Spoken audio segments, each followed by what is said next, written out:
I never thought my private well would turn into the stage for a neighborhood war. But one night, as rain pounded the street and water gushed into my yard like a broken fire hydrant, I watched Karen, the president of our HOA, standing in the storm arms wide, screaming that the water belonged to everyone, only for the ground to split open beneath her feet. She didn't just lose her crusade, she drowned in it. The whole nightmare began much smaller, almost laughable, the day she marched into my yard, clutching her clipboard like it was a sheriff's badge. I was checking the pump after a dry week minding my own business when she jabbed her pen at me and declared, "You can't hoard water. No good morning, no small talk, just straight into accusations." I leaned on the pump, wiping the dust off my hands, and told her flatly, "Karen, it's a private well. The word private is right there." Her nostrils flared like she'd caught me with stolen goods. She waved the HOA bylaws at me, claiming that all resources in the neighborhood had to be shared equitably: lawns, common areas, and, yes, apparently my groundwater. I half joked about dragging my well into the clubhouse so people could dip buckets, but she didn't laugh. She scribbled on her paper as if she was drafting some new constitution. When she stormed off, her Lexus blocking half my driveway, I knew this wasn't over. A few days later, a letter showed up.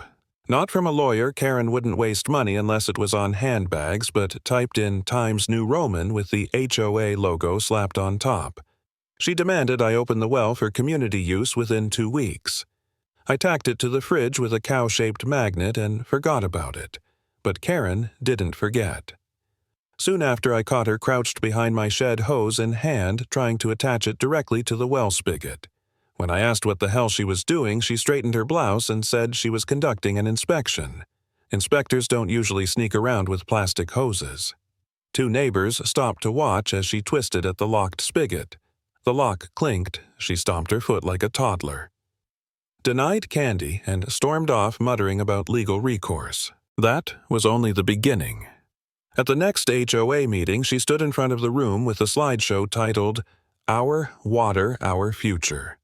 Stock photos of kids running through sprinklers, soft orchestral music in the background, the whole performance. She argued my well tapped into the aquifer under all our houses and therefore belonged to everyone. For a moment, a few people nodded along. Then Denise, our HOA president, a retired lawyer, asked her, "So, Karen, are you suggesting we seize private property without compensation?" Karen sputtered, and the motion was tabled, but the seeds of chaos were planted. From that night on, she drove past my house slowly, headlights sweeping across my lawn like searchlights. A few days later, I woke up to hammering at dawn. Karen and her brother were out front, shovels in hand, trying to install a PVC pipeline from my property line to the street. When I asked about permits, she said she didn't need one. When I asked about permission, she said the HOA's permission was enough. When I asked about common sense, she didn't answer. Eventually, she set up a fake tribunal in the clubhouse, banging a plastic gavel on a folding table, pointing at grainy photos of my well circled in red like evidence in a crime. She called me a thief of communal resources. I sat there with my coffee, told her flatly, private wells are private property. Period. If you think you have a claim, take it to real court, but check the legal fees first. Denise backed me up, telling the room the HOA had no authority over private wells. For a moment, I thought the madness might be over. It wasn't. The petty games started. Trash cans dragged into the street, my mailbox stuffed with soggy newspapers. Then, one evening, I came home to find my well cover pried off a hose jammed inside water pouring full blast into the gutter.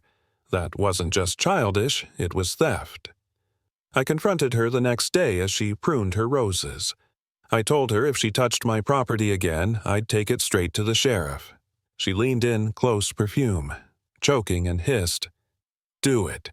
I'll tell him you're hoarding water during a drought. You can't fight me forever." That was the moment I realized this wasn't about water. It was about power. And that's when she broke me down. The sabotage escalated. My water pressure dropped mysteriously. Chlorine smells near the cap scratches on the fittings. I started wondering if I was the crazy one, if maybe I should just give in, let her have a little access so I could have peace. I lay awake, nights staring at the ceiling, asking myself, was it really worth it? Was I being selfish? Then the test results came back. Chlorine levels through the roof. My security camera caught her crouched at the runoff channel pouring bleach in like a burglar, and suddenly all that doubt burned off. This wasn't me being stubborn, this was me protecting myself. She wasn't just harassing me, she was poisoning my water. That was the line. I gathered everything: photos, footage, water tests. I handed it to the sheriff. Karen, of course, doubled down. She held rallies on her lawn with lemonade and poster boards waving jars of cloudy water she claimed came from my toxic well. Neighbors rolled their eyes, but I knew how dangerous her noise could be.